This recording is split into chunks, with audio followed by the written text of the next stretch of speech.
이번 시간에는 삼각함수의 그래프에 대해서 살펴보도록 하겠습니다. 여러분들 어떤 내용이든지요. 우리가 그 함수자가 들어가는 것 같은 경우는요. 선생님이 예전부터 여러분들에게 항상 해주는 똑같은 말이 있습니다. 함수자가 들어가는 것은 일단 그래프를 여러분들이 그릴 줄 알면, 그쪽 부분에 대해서는 선생님이 개인적인 주관적인 생각이 많이 가미됐다고 볼 수는 있겠지만, 한 80% 정도는 여러분들이 일단은 자신감을 갖고 출발할 수 있는 그런 상황이라고 생각하시면 됩니다. 그래프가 왜 이렇게 중요하냐면요. 어떤 여러분들이 함수의 그래프를 그릴 줄 안다는 것은요. 일단은 그래프 그 모양을 보면서 문제를 풀 수 있다는 거죠. 그렇다면은 이거는 눈을 뜨고 봐가면서 하는 거고요. 만약에 여러분들이 그래프를 그리지 않은 상태에서 한다 그러면 그냥 눈을 감고 하는 거랑 마찬가지입니다. 물론 눈을 감고도 여러분들이 그 그래프가 머릿속에 그려지신다면, 그거보다 뭐 더 좋은 거는 없겠지만, 그건 상당히 좀 처음에 여러분들이 공부할 때는 좀 어려우실 거예요. 그래서 반드시 그 함수를 여러분들이 공부할 때는 그 함수의 그래프를 어떻게 그리는지, 그거에 대해서 항상 관심을 갖고, 공부를 해주시기 바랍니다. 그렇게 여러분들이 공부할 수 있게끔 선생님이 아주 체계적이고 상세하게 또 설명을 해드릴 겁니다. 그것도 아주 쉽게요. 여러분들 삼각함수의 그래프를 갖다가 공부하시기 전에요. 첫 번째 먼저 알고 있어야 될 사실이 하나 있는데, 그게 바로 뭐냐면, 주기함수가 무엇인지를 여러분들이 먼저 그 생각을 좀 해놓으셔야 됩니다. 그 이야기는 우리가 조금 이따가 공부할 그 사인, 그 다음에 코사인, 이런 탄젠트 그런 그래프들이 주기적으로 움직인다는 그런 그 내용이 살짝 이제 베이스를 깔고 있지 않나, 이런 생각이 여러분들 아마 드실 텐데요. 그렇습니다. 그러면 여러분들 주기라는 거는요, 여러분들 평소에 많이 듣습니다. 여러분들이 최고 싫어하는 날이 언제입니까? 일주일 중에요. 네, 어떤 학생들 같은 경우는 일요일날 굉장히 싫어합니다. 왜? 내일 학교 가야 되니까 굉장히 싫어하고요. 그리고 또 어떤 학생들, 예전에 선생님이 본 학생 중에는 굉장히 슬퍼하더라고요. 토요일날. 그래서 토요일날 왜 슬퍼하냐? 토요일날 같은 경우는 너무 신나는 거 아니냐? 내일 일요일인데. 그랬더니 오늘이 토요일인데 만약에 내일 일요일이 된다면 그 일요일날은 또 그 월요일날 학교 가야 되는 걸 걱정해야 되지 않느냐? 가슴 아픕니다. 네, 굉장히 가슴 아프고요. 그래도 학생들한테 뭐 좀 요즘에 그 웃음꽃이 피게 하는 것은 아무래도 금요일날 저녁이 아닐까. 그죠? 네, 고등학생들까지도 너무나 즐거운 그런 마음으로. 물론 이제 고3 같은 경우는 조금 예외인 것 같아요. 일부 지역에서는 저기 토요일날 오전 그 고등학교 3학년을 대상으로는 뭐 9시부터 5시까지 또 자습을 실시하는 학교들도 있기 때문에 그런 학생들한테는 조금 또 어려운 그런 부분이 있지 않나 하는 생각이 듭니다. 그런데 선생님이 이 이야기를 꺼낸 이유는요. 여러분들 그 일주일이라는 걸 생각을 해보세요.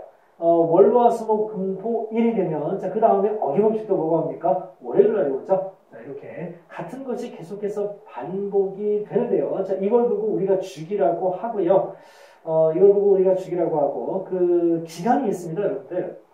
일주일 같은 경우는 7일이고요. 1년은 365일. 약간의 차이는 있지만 365일이라고 했을 때 이 7과 365가 이게 바로 주기가 되는 겁니다. 그래서 그 일반적으로 수학에서는 이 함수, 주기함수를 갖다가 어떻게 우리가 표시를 하냐면은 이렇게 표기합니다. 지금 여기에 나와 있는데요. x 플러스 p는 fx라고 하는데요. 일정한 숫자가 지나게 되면 다시 처음부터 반복되는 그런 특징을 가지고 있는 함수 주기함수라고 하고, 그때 그 일정한 특정한 숫자, 그 숫자를 뭐라고 하냐면은 주기라고 하는데, 우리가 요일을 이야기할 때는 이게 이제 7이 되는 거죠. 그래서 여러분들 주기에 대해서 선생님이 한 이야기를 여러분들한테 해드렸는데, 이렇게 식으로 표현해 줄 수 있다는 걸 기억하시고요. 그런데 여러분들 중에서 가끔 그 주기하고 대칭하고를 혼란스러워하는 학생들이 있습니다. 그 부분 살짝 한번 짚어 넘어갈까요? 여러분들 주기함수 같은 경우는요, 좀 아까 봤듯이 fx 플러스 p는 fx 이렇게 그 표현되는 게 주기함수의 표현법이라고 했는데요. 이런 것도 있습니다, 여러분들. 만약에 p-x는 p 플러스 x 이렇게 되는 그런 그 함수식도 있습니다. 그런데 이 위에 있는 식은요, 위에 있는 식은 예를 들어서 만약에 이 p가 3이었다 그러면 어떻습니까? x에다가 2를 똑같이 이렇게 대입하면 f4하고 f1이 똑같다는 거고요. 2를 대입하면 f5하고 f2가 똑같다는 거잖아요. 그죠? 그러면은 나중에 이제 그 3 이상, 4 이상이 만약에 숫자가 되면은 그 다음 점들은 다시 처음과 똑같은 그런 길을 밟아가니까 이거를 우리가 이제 주기함수라고 이야기를 하는데 지금 이 밑에 있는 식을 보면은요, 주기함수하고 좀 비슷한 거 아니냐라고 여러분들이 생각하실지 모르겠지만 전혀 다르죠. 전혀 다릅니다. 이건 왜 그러냐면요. 자, 특정한 숫자 P가 있는 겁니다. P를 기준으로 해서 어떤 내가 만약에 x에다가 2를 넣었다고 생각해봐요. 특정한 숫자 P를 기준으로 해서 2를 뺀 값과 2를 더한 값이 같다는 거예요. 2를 뺀 값과 2를 더한 값이 같다. 자, 그리고 x에다가 그러면 2를 대입하면 어떻게 됩니까? P에다가 2를 뺀 것과 P에다가 2를 더하는 게 서로 같다는 겁니다. 자, 이 이야기는 무슨 얘기죠? 우리가 그 좌표 평면을 이렇게 그렸을 때요, 여기가 만약에 P였다면요, 이 P를 기준으로 어떻습니까? 1 떨어진 값과 1 떨어진 값이 서로 똑같고요. 또 2 떨어진 값과 2 떨어진 값이 만약에 똑같다고 합시다, 이렇게. 자, 그러면 어떻게 됩니까? 얘는 y는 x, 즉 x는 p라는 자, 이런 그 직선에 대해서 서로 무어한 이렇게 대칭 관계에 있는 그런 함수라는 것을 우리가 알 수 있습니다. 자, 그래서 이거를 우리가 뭐라고 하느냐면은 주기함수라고 하고요. 자, 만약에 이런 식으로 표현이 된다 그러면 이거를 뭐라고 한다? 대칭함수라고 한다는 거. 자, 여러분들 기억해 주시면서 자, 본격적인 자, 사인, 코사인, 탄젠트 그래프 그리는 수업을 시작하도록 하겠습니다. 자, 여러분들 확실하게 구별할 수 있겠죠? 주기함수가 뭔지? 자, 그러면 첫 번째, 자, 사인, 코사인, 탄젠트 중에서요. 자, 삼각함수 그래프 세 가지가 있는데, 그 중에서 첫 번째, 사인 함수 그래프 그리는 방법에 대해서 자, 살펴보도록 하겠습니다. 사인 함수 그래프 그리는 방법을 여러분들 살펴보기 위해서는요, 그, 우리가 처음에 삼각함수를 정의했을 때의 상황을 여러분들이 생각해야 됩니다. 그, 삼각함수를 우리가 정의할 때는 반지름이 어린 그런 그 원을 그 기준으로 했지만은요, 지금 그 우리가 그래프를 그릴 때는요 반지름이 1인 걸 가지고 한번 해보도록 하겠습니다. 자, 반지름이 1인 걸 가지고 한번 해볼 텐데요. 반지름이 1인 원상의 하나의 점을 여러분들 잡습니다. 자, 점을 이렇게 그 잡고요. 자, 이렇게 연결을 했을 때 이 점을 우리가 x, y라고 하죠. 자, 그러면 이 점에서 x축에 이렇게 자, 수선을 내리게 되면요 여기서부터 여기까지가 x고 여기서부터 여기까지가 y가 될 거예요. 그리고 그때의 각을 갖다가 세타라고 이렇게 정의를 하겠습니다.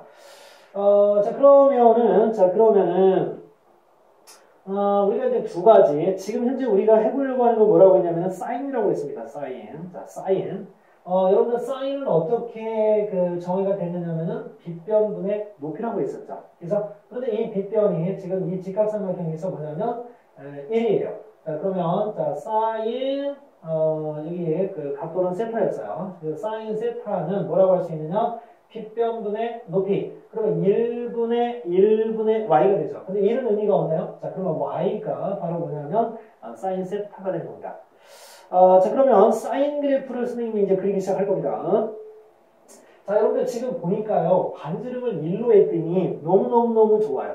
왜 그러냐면 사인 값은요, 이 각도에 따른 사인 값은 이 빗변의 길이 신경 쓸 필요가 없이 바로 이 직각삼각형의 뭐가 높이가 바로 뭐를 결정한다?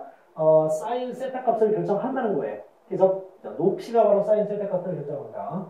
자, 그렇다면은 처음에 각도가 완전히 0이었을 때는 높이가 없었겠죠. 자, 그런데 각도가 조금씩 커지면 어떻게 됩니까? 요 세타가 이렇게 완전히 0이었다가 각도가 조금 이렇게 커졌어요. 그럼 높이가 어떻게 되죠?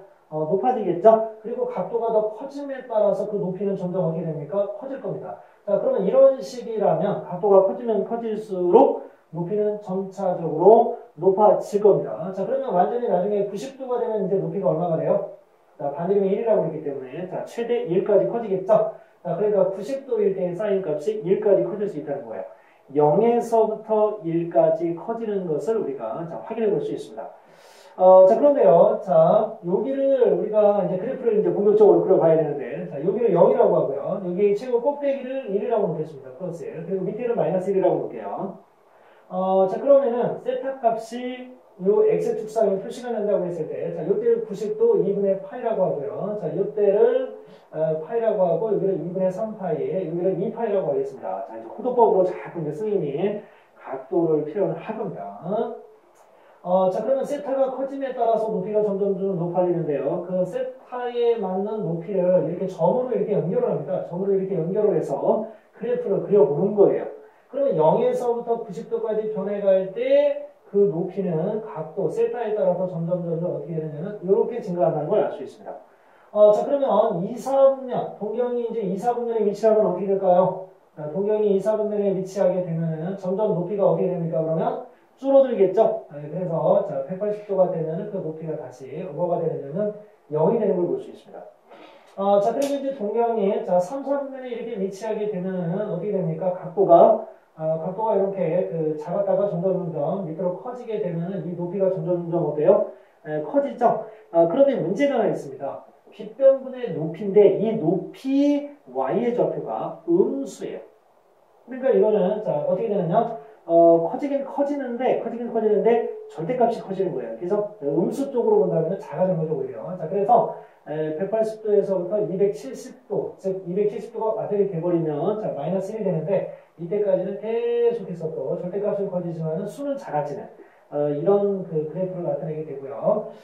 다시 또 이제 동경이 4, 4분면이 되게 되면은 어떻게 되느냐? 4, 4분면이 되게 되면은 이 높이가 점점 어떻게 됩니까? 똑같이 이 높이가 점점 절대값이 작아지는 걸 알 수 있어요. 근데 숫자상으로는 커지는 거죠. 음수기 때문에. 자, 그래서 최종적으로 360도가 되면 다시 얼마가 되냐면 0이 됩니다. 이런 식으로 여러분들 그래프가 그려지게 됩니다. 이런 식으로. 자, 그런데 그러면 0도에서부터 360도까지만 우리가 즉 0에서부터 2파이까지만 그래프를 그릴 수 있느냐? 그렇지 않습니다. 이쪽 반대쪽으로도 이렇게 갈 수 있고요. 자, 이쪽으로 갈 수도 있고 이쪽으로도 더 이렇게 갈 수 있습니다. 자, 그런데요. 요 모습이 계속 어떻게 반복적으로 나타난다는 거예요. 반복적으로 나타난다. 자, 그러면 우리가 그 사인 함수에서 볼 수 있는 자, 그런 특징 4가지 살펴보도록 하겠습니다. 자, 첫 번째 정의역. 정의역은 x축에 있는 모든 값을 다 가질 수 있어요. 자, 그래서 실수 전체 집합이고요. 자, 그리고 치역은 어떻습니까? 최고 컸을 때 1 넘지 못하죠. 자, 그리고 최고 작았을 때 마이너스 1 밑으로 내려가지 못합니다. 자, 그래서 치역은 마이너스 1보다 크거나 같고 1보다 작거나 같다. 자, 그리고 3번. 자, 2파이를 주기로 하는 주기함수이다. 하나의 모양이 완벽하게 만들어지는데, 자, 얼마? 2파이가 필요하다고 하는 얘기죠. 자, 그래서 사인 함수는 주기가 2파이라는 걸 알 수 있습니다. 자, 그리고, 자, y는 사인 세타의 그래프는 원점에 대해서 대칭이다. 자, 이쪽, 음수 쪽 같은 경우도요. 자, 우리가 조사를 이렇게 해보게 되면은, 이렇게 반대쪽으로 그려지는데, 자, 원점에 대해서 대칭을 시키면 정확하게 포개지는 원점에 대한 대칭이동, 원점에 대한 대칭의 성질을 가지고 있는 자, 그런 그래프라는 것을 알 수 있습니다. 자, 그러면 이제 자, 코사인 그래프도 한번 살펴보도록 하겠습니다. 자, 코사인 그래프도 우리가 자, 사인 그래프 살펴보는 것처럼 자, 비슷하게 자, 살펴보면 되는데요. 약간의 여러분들 차이점이 있습니다. 자, 이것도 마찬가지예요, 여러분들. 자, 선생님이 동경을 1, 4분면에 이렇게 한번 자, 잡아보도록 하겠습니다. 그러면 이 점의 좌표 x, y라고 하고요. 자, 그때 그 각을 뭐라고 하냐면 세타라고 한번 해보겠습니다. 자, 그러면 코사인 같은 경우는 어떻게 되느냐? 자, 코사인 세타는 자, 빗변분의 밑변으로 하죠. 그런데 반지름은 1로 하기로 했으니까 1이 될 거고요. 자, 그러면 여기서부터 여기까지는 이게 그 x좌표가 x였기 때문에 여기까지는 x가 됩니다. 그러면 결과적으로 코사인 세타는 1분의 x가 돼요. 그럼 1분의 x니까 그냥 x가 되는 거죠. 뭡니까? 우리가 그 각도를 갖다가 이렇게 좀 작은 상태에서 큰 쪽으로 이렇게 변화해 가면서 코사인 값을 그러면 측정을 하게 됐을 때, 코사인 세타 값을 측정을 했을 때, 코사인 세타 값은 결과적으로 뭐가 된다? 이 직각삼각형의 뭐와 같다? 밑변의 길이와 같다는 걸 알 수 있습니다. 그러면 각이 완전히 0도일 때는 얼마일까요? 각이 완전히 0도일 때는 길이가 최대 1이 되겠죠. 근데 각도가 점점 커지면서 어때요? 길이가 점점 짧아지는 걸 볼 수 있죠? 그러다가 나중에 90도가 되면 완전히 0이 되어버립니다. 그런데 이걸 갖다가 그림을 그리려니까 너무 어려워요. 그죠? 자, 그래서 어떤 아이디어를 자, 우리가 한번 끌어낼 거냐면은 이 원을요, 어떻게 하느냐면 90도를 돌려버립니다. 여러분들. 90도를 돌려버려요. 그러니까 이게 원래 X축이고 이게 Y축이잖아요. 그럼 90도를 회전시키면 이게 X축이고 그 다음에 이게 뭐가 되냐면 Y축이 됩니다. 그러니까 그래프가 이쪽으로 이렇게 가는 거예요. 그러면 여기에서 각도가 요만큼이었을 때 이쪽에다가 그림을 그리면은 그림이 이렇게 그려지게 됩니다. 자, 그러면 어때요? 이 밑변의 길이가 코사인 값이라고 했으니까요. 자, 여기에다가 우리가 그 각도를 맞춰가면서 그림 그리기가 어때요? 굉장히 수월하겠죠? 자, 그래서 여기를 0이라고 하고, 여기를 2분의 파이, 자, 여기를 파이, 여기를 2분의 3파이, 여기를 2파이라고 했을 때, 자, 최고 꼭대기까지 올라갔을 때를 1, 최고 아래쪽까지 내려갔을 때를 마이너스 1로 한다면, 코사인 같은 경우는 어떻게 되냐? 각도가 0일 때는 완전히 꼭대기까지 올라갑니다.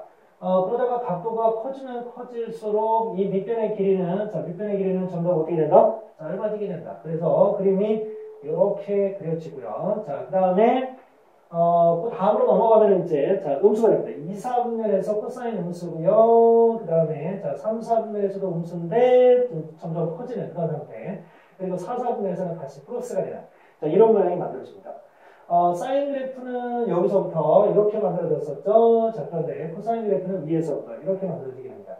선생님은 개인적으로, 자, 이 모습 굉장히 좋게 생각합니다. 옛날에 선생님이 배가고 풀 때 이 그림을 봐서 그렇지, 항상 이 코사인 그림을 볼 때마다 큰 그릇이 생각나요. 그래서 여기다가 밥도 넣고 맛있는 거 잔뜩 집어넣은 다음에 이렇게 비벼 먹고 싶은, 자, 그런 충동이 느껴지는, 자, 그런 모양으로 보입니다. 자, 여러분들 이번 시간에요. 자, 삼각함수의 그래프 그리는 방법을, 자, 선생님이 여러분들하고 같이 공부했는데요. 자, 주로 사인 그래프와 코사인 그래프 이 두 가지에 초점을 맞춰봤습니다. 삼각함수 그래프는 하나가 더 있죠. 자, 탄젠트 그래프도 있는데 이 탄젠트 그래프는 다음 시간에, 자, 공부를 하도록 하겠습니다. 오늘 여러분들 배우신 거요. 자, 이거 반드시 공부하셔야 됩니다. 주기 함수를 나타내는 함수 식의 표현법과 그 다음에 대칭을 나타내는 대칭 함수 식의 표현법 차이점 구별하시고요. 자, 사인 그래프, 자, 우리끼리 파동부와 같은 모습, 그 다음에 코사인 그래프, 거대한 밥그릇 같은 그런 그 그래프의 형태를 갖는다는 거 기억해 주시기 바랍니다. 그리고 코사인도 여러분들 마찬가지예요. 이거 선생님이 지금 확인 점검 안 해드렸지만은요, 사인하고 비슷합니다. 자, 정의역 실수 전체, 치역 마이너스 1에서부터 플러스 1까지, 주기는 2파이만에 한 번 나타났죠. 그리고 코사인 세타 그래프는 어때요? 사인 세타는 원점 대칭이었지만 얘는 어때요? 반대쪽을 만약에 그린다 그러면 y축이 돼서 완전히 포개지는 y축 대칭이라는 것까지도 알 수 있습니다. 자, 여러분들 오늘 수고하셨고요. 다음 시간에 뵙겠습니다.